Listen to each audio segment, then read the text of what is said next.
हरे कृष्णा। आज की भगवद गीता क्लास में आप सबका हार्दिक स्वागत है। आज हम पढ़ेंगे भगवद गीता अध्याय 7 श्लोक संख्या 16। चतुर्विधां भजन्ते मां जना सुकृतिनोऽर्जुन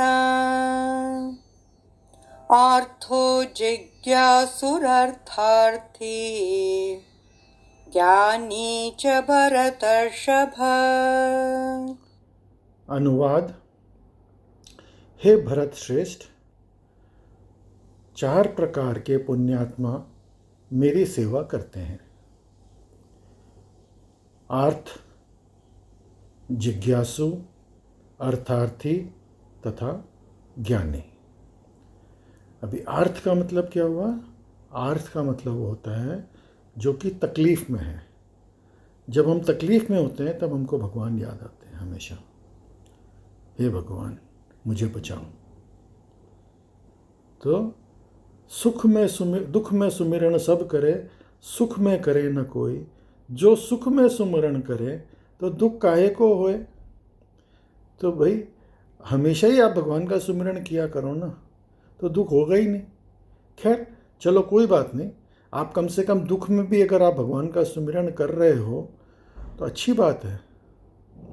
उसके बाद में आगे याद रखो कि हमेशा सुमिरन करना है और इसी से आपका बेड़ा पार हो सकता है।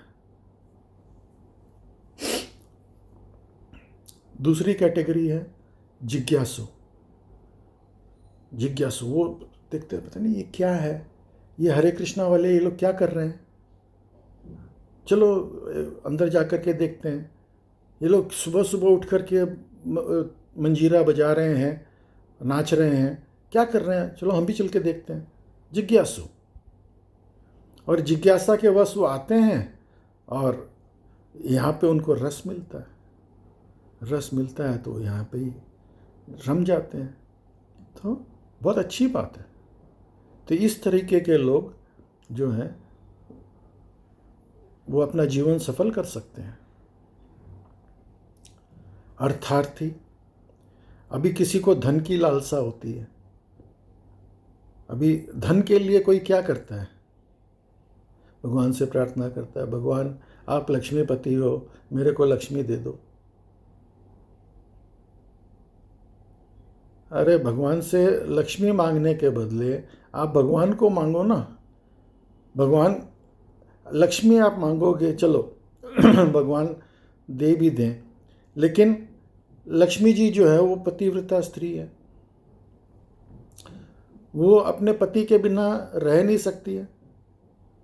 आप खाली उसको ले आओगे, वो चंचला के माफिक वो आएगी आपके घर में और वापस चली जाएगी, तो आपके पास टिकेगी नहीं। इससे अच्छा है आप भगवान को मांगो, भगवान प्रभु आप ही मेरे साथ आ जाओ। अब लक्ष्मी जी जो है उनके बिना रह नहीं सकती है, तो वो क्या करेगी? वो अपने आप ही भगवान के संग संग पीछे पीछे आ जाएगी। तो मिल गया ना आपको ऑटोमेटिकली लक्ष्मी। तो बेस्ट तरीका है भगवान की शरण में जाना, भगवान को मांगना, भगवान से भगवान को मांग लो। तो अर्थार्थी को क्या चाहिए? भगवान से भगवान को मांग लो। और चौथी कैटेगरी में कौन आते हैं? ज्ञानी लोग। अब जिन्होंने पिछले जन्म में अपना भक्ति पूर्ण नहीं किया था, अब ऐसे लोग जो है वो ज्ञानी कैटेगरी में आते हैं।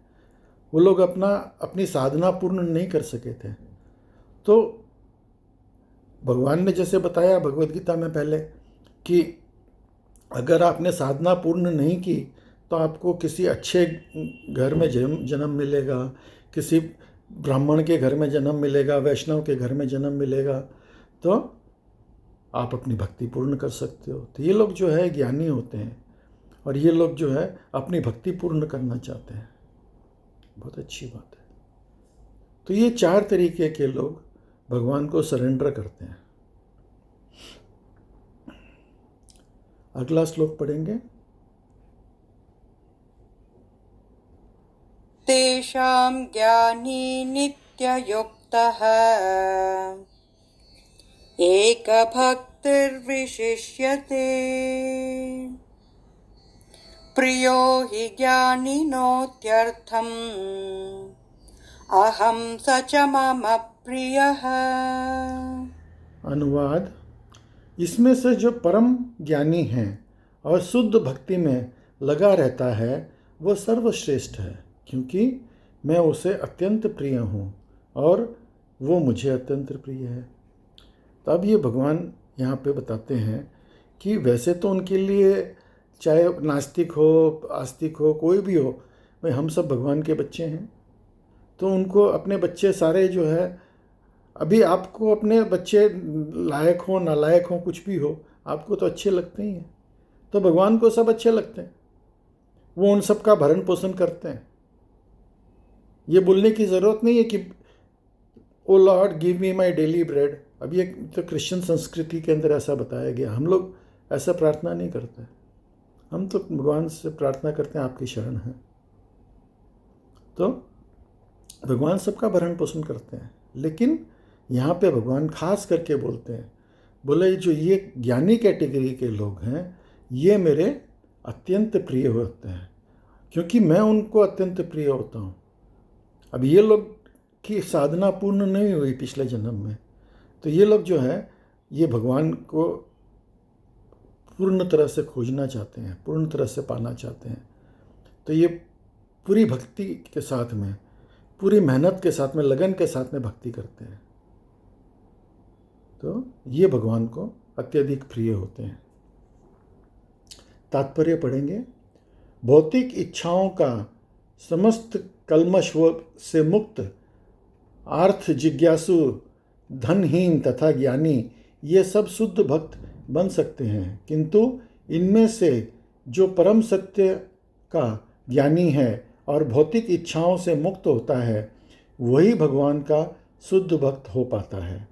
इन चारों वर्गों में से जो भक्त ज्ञानी है और साथ में भक्ति में लगा रहता है वो भगवान के कथानुसार सर्वश्रेष्ठ है।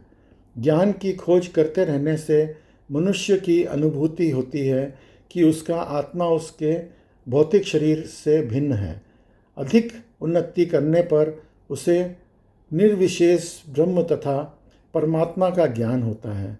जब वह पूर्णतया शुद्ध हो जाता है तो उसे ईश्वर तथा नित्य दास के रूप में अपनी स्वाभाविक स्थिति की अनुभूति होती है। तो धीरे धीरे हमको हायर रियलाइजेशन होता है, ज़्यादा समझ में आने लगता है कि पहले हम परमात्मा समझते हैं जो कि घट घटवासी हैं, फिर हम जो है भगवान तक पहुंचते हैं कि भाई भगवान कौन है। तो इस तरह से हम ज़्यादा समझने लगते हैं और हम धीरे धीरे हम भगवान की भक्ति में आगे बढ़ जाते हैं। इस प्रकार शुद्ध भक्त की संगति में आते ही जिज्ञासु, धन का इच्छुक तथा ज्ञानी स्वयं शुद्ध हो जाते हैं, किंतु प्रारंभिक अवस्था में बिना परमेश्वर की पूर्ण ज्ञान नहीं होता, बिना गुरु के पूर्ण ज्ञान नहीं होता और साथ ही उनकी भक्ति करने से ही पूर्ण ज्ञान मिलता है। ये व्यक्ति भगवान को अत्यधिक प्रिय होता है, जिससे भगवान की दिव्यता का शुद्ध ज्ञान प्राप्त होता है। वो भक्ति द्वारा इस तरह सुरक्षित रहता है कि भौतिक कल्मश उसे छू भी नहीं पाते। तो भक्तों के संगति में रहने से, उनके साथ में आप भक्ति करोगे तो आपकी भक्ति प्रगाढ़ होती चली जाएगी, क्योंकि जैसे खरबूजे को देख के खरबूजा रंग बदलता है, ये आपने सुना होगा। आप एक बास्केट के अंदर जिसके अंदर एप्पल सेब रखा हुआ है, उसके अंदर एक सड़ा हुआ एप्पल रख दो तो क्या होगा? सारे एप्पल सड़ जाएंगे। संगति का असर। और उसी तरह से आप एक कच्चे आम के टोकरी के अंदर एक पका हुआ आम रख दो, धीरे धीरे वो सारे आमों को पका देगा। उसकी जो खुशबू है, उसकी जो हवा है, उससे सारे आम पक जाएंगे। तो भक्तों की संगति में जब हम रहेंगे तो हम भी परिपक्व हो जाएंगे, हमारी भक्ति भी परिपक्व हो जाएगी। अगला श्लोक पढ़ेंगे। उदारा सर्व एवैते ज्ञाने त्वात्मैव मे मतम् आस्थितः स हि युक्तात्मा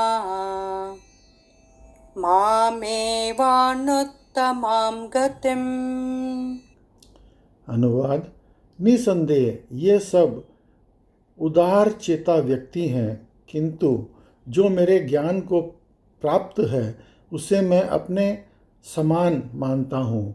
वो मेरी दिव्य सेवा में तत्पर रहकर मुझे सर्वोच्च उद्देश्य को निश्चित रूप से प्राप्त करता है। तो जीवन का सर्वोच्च उद्देश्य क्या है? भगवत प्राप्ति, भगवान का प्रेम, कृष्ण प्रेम की प्राप्ति ही सबसे उच्च आपका ध्येय होना चाहिए। तो हम भक्ति करते किस लिए हैं? हमको भगवान का प्रेम प्राप्त हो। तो जो इस रास्ते पे चल रहे हैं वो लोग एक दिन भगवान के प्रेम को प्राप्त करेंगे। तो इसीलिए भगवान जो है उनको बहुत प्रेम करते हैं। तात्पर्य पढ़ेंगे। ऐसा नहीं है कि जो कम ज्ञानी भक्त हैं वो भगवान के प्रिय नहीं हैं।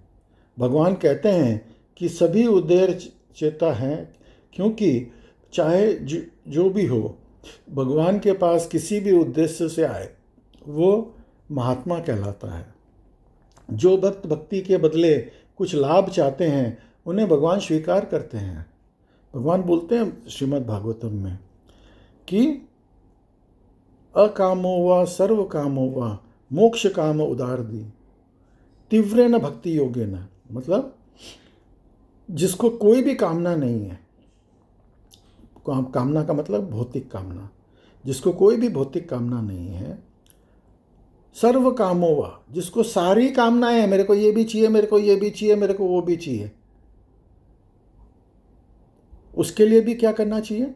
चाहे नहीं हो चाहे हो, तीव्रेन भक्ति योगेन, वो सिर्फ भगवान के पास जाकर के भक्ति करो, भगवान सब देंगे।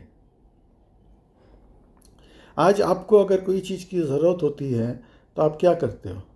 आप अपने चाचा के, ताऊ के पास में जाते हो मांगने के लिए? नहीं, आप अपने पिता के पास जाओगे, अपनी माता के पास जाओगे कि पिताजी मेरे को ज़रूरत है, मेरा स्कूल में फीस भरना है, मेरा एक किताब खरीदना है, मेरी ड्रेस फट गई है, ड्रेस लेना है। आप पिता के पास जाओगे। तो उसी तरह से भगवान बोलते हैं कि तुम्हारी कोई इच्छा है, बहुत अच्छी बात है, तुम मेरे पास आओ, और मैं अगर सोचूंगा कि तुम्हारे जो मांग है वो उचित है, मैं ज़रूर दूंगा। तुम अनुचित मांग मांगोगे तो मैं नहीं दूंगा। अगर तुम जो है 10 रुपये ला के मेरे को दोगे, समझो अगर पिता एक दुकानदार है और बच्चा जो है 10 रुपये का नोट ले जाके देता है, बोला एक मेरे को एक सिगरेट दो, तो पिता क्या करेगा? वो 10 रुपये भी ले लेगा और एक थप्पड़ भी मारेगा। बोला अच्छा सिगरेट चाहिए? तो भगवान जो है हमारे परम हितैषी हैं, वो हमारी इच्छाओं को प्यूरीफाई करते हैं और जो हमारे लायक हैं वो हमको देते हैं। तो इसलिए हमको हमेशा भगवान के पास ही हर चीज़ मांगनी चाहिए। भक्तगण सदैव मेरे हृदय में वास करते हैं और मैं भक्तों के हृदय में वास करता हूँ। भक्त मेरे अतिरिक्त और कुछ भी नहीं जानता और मैं भक्त को कभी नहीं भूलता। अभी अगर माँ जो है वो बच्चे को एक थप्पड़ भी मारती है तो बच्चा क्या करता है? छोटा बच्चा वो वापस माँ से ही जाके चिपकता है। तो उस तरह से जो शुद्ध भक्त लोग हैं, अगर भगवान उनको पनिशमेंट भी कोई देते हैं तो वो क्या करते हैं? वो वापस भगवान के पास ही जाके चिपकते हैं। तो यही तरीका है। इसीलिए भगवान को भक्तगण बड़े प्रिय हैं, क्योंकि वो भगवान के अलावा और कुछ जानते ही नहीं हैं, भगवान के पास ही रहना चाहते हैं, भगवान को ही चाहते हैं। तो इसलिए हमको अपना जो है ये 4 कैटेगरी के अंदर अपने आप को कहाँ हम फिट होते हैं उसको फिट करना चाहिए, और कुछ भी जो भी हमको चाहिए हमको भगवान से ही मांगना चाहिए, न कि अन्य देवी देवताओं से। और जो 4 कल हमने जो डिस्कस किया था कि जो 4 कैटेगरी के लोग जो भगवान के शरण में नहीं जाते, अगर हम वहाँ पे हैं तो वहाँ से हमको हट जाना चाहिए, जितना जल्दी हो सके वहाँ से हट करके इस कैटेगरी में आ जाना चाहिए, तभी हम भक्ति पे आगे बढ़ पाएंगे। तो आज की भगवद गीता क्लास में आप सब सम्मिलित हुए, उसके लिए बहुत बहुत धन्यवाद। हरे कृष्णा।